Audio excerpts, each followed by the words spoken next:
Speaking of historical significance, what other factors can contribute to an art piece being considered such a high valuable asset? The historical context and the historical significance of artwork and who owned it when, what we call provenance, is absolutely critical.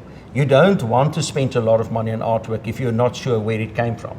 It's almost a little bit like blockchain does up to now. You want to make sure that every person that had that artwork before you actually legitimately owned it and looked after it very well. The other thing, obviously, if you have a very well executed work by a famous artist that was owned by a major collector or a famous collector or involved in an important event, it adds to the story. And to a certain extent, every picture tells a story. So if you tell a story about the story, it is often more attractive.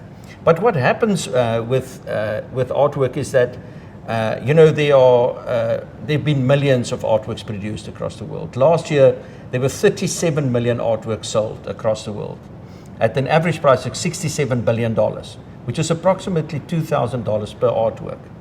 So if you think about 37 million artworks, you have an idea of how difficult it is for one artist to distinguish himself from the rest.